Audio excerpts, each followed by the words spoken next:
나중에 다시 또 올 겁니다. 다시 또 올 거예요. 그럼 왜 고개가 삐뚤어지고 어깨가 짝짝이 되고 이게 구부정한 자세가 됐느냐? 그 원인을 알아야 될 거예요. 그렇죠? 그 원인을 알아야 다시 겪지 않을 겁니다. 아무리 치료해드려도. 자, 그러면 이제 왜 그러면은 그 고개가 삐뚤어졌느냐? 왜 어깨가 짝짝이 됐냐? 그 원인부터 알아야 될 겁니다. 왜 고개 삐뚤어지겠어요? 왜 어깨가 차이 나겠어요? 우리 여자분들, 여성분들. 첫째는 우리가 매는 가방에 있어요. 가방에. 가방은 이제 본인이 이제 이렇게 거울을 딱 봤을 때 오른쪽이 이렇게 올라갔어요. 자, 이런 분들은 가방 어떤 쪽에 맸을까요? 주로. 왼쪽이에요? 오른쪽이에요? 언뜻 생각할 때는 왼쪽에 맸을 것 같죠? 아니에요. 맨 쪽이 올라가게 돼 있어요. 우리가 양둥이에 물을 이제 길어서 이렇게 들고 가보세요. 양둥이에 반의 무게는 이치로 옮겨야 이게 옮길 수가 있죠. 또 가방 끈은 안 내려가기 위해서도 올리게 돼 있어요. 그 맨 쪽이 주로 올라갑니다. 맨 쪽이 주로 올라갑니다. 그 다음에 또 중요한 게 있는데, 어깨가 차이 나는 가장 큰 원인. 남성들은 거의 다 이 가방을 평상시에 안 가지고 다녀요. 요즘 이제 젊은 사람들은 이제 컴퓨터, 노트북을 이제 자주 가지고 다니는 거 보는데, 그거 위에는 또 어깨 차이는 원인이 옆으로 자서 그래요. 옆으로 자서. 주로 옆으로 자는 사람들은 어깨가 분명히 짝짝이 돼 있어요. 그러니까 우리나라 사람들 보면은 5분의 4가 어깨 차이가 난다 그랬어요. 제가 볼 때. 통계적으로 보면은 5분의 4 정도는 옆으로 잔다는 얘기예요. 그리고 한쪽으로 가방을 맨다는 얘기죠. 그러니까 옆으로 자게 되면 어떤 쪽이 올라가겠어요? 제가 이렇게 주로 잤어요. 예, 밑에 깔린 어깨가 올라가게 돼 있어요.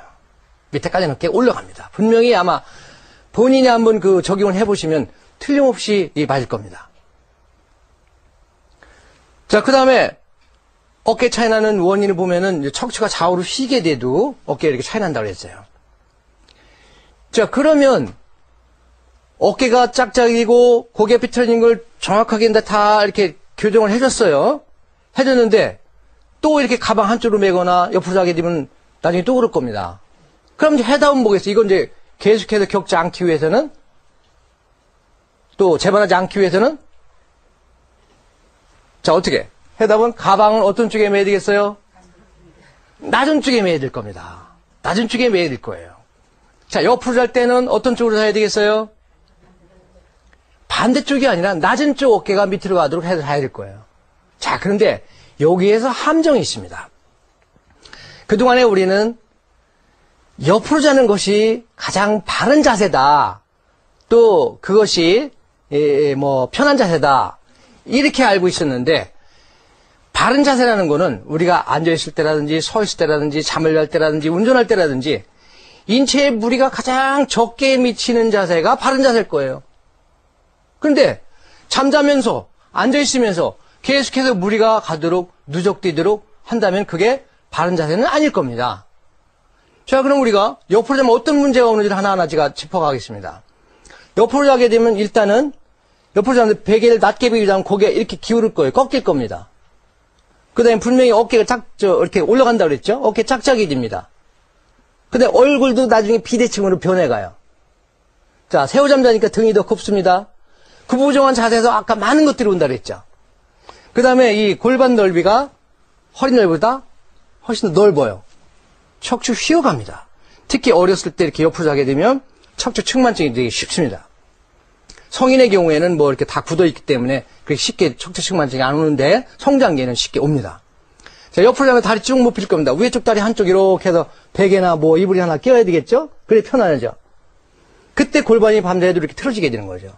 그래서 다리 길이가 차이 납니다. 허리 준 압박은 아까 시험 문제 낸다고 그랬어요, 우리가. 빤듯하게 누워있을 때 허리 준 압박이 25로서 가장 적은데 옆으로 누울 때는 3배, 예, 75. 다 맞으셨어요. 예. 3배나 된다고 했어요. 그래서 아침에 자고 일어나서 허리가 뻐근하고 아프신 분들은 틀림없이 아마 보면은 옆으로 잤을 거예요.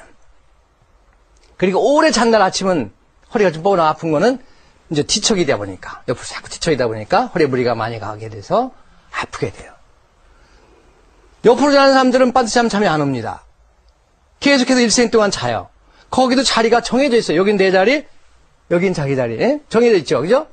항상 한쪽으로만 잡니다. 그 나중에 어떻게 되겠어요? 밑에 깔린 어깨 관절이 혈액순 안 되니까 서서히 굳어갑니다. 결국은 이 어깨, 이 관절이 굳어서 50대 가서 팔도 못 들고 특히 이 동작이 안 되는 것이 바로 프로즌 숄더라고 해서 50견인 겁니다. 이렇게 옆으로 자는 것이 안 좋아요. 그럼 어떻게 자야 되겠어요?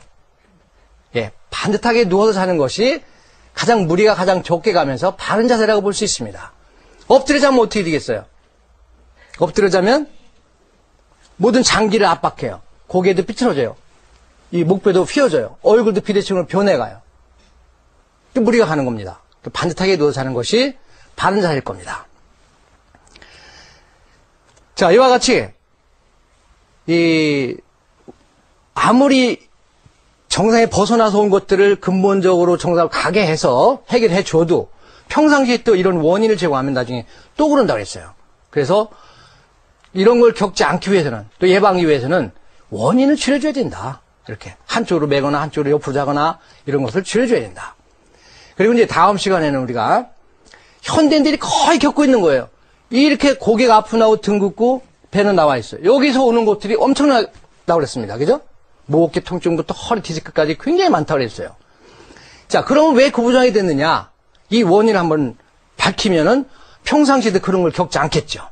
예, 이번 시간에는 여기까지만 하고 다음 시간에 그럼 왜 구부정한 자세가 됐느냐 하는 것을 하나하나 밝혀드리도록 하겠습니다. 예, 수고들 하셨습니다.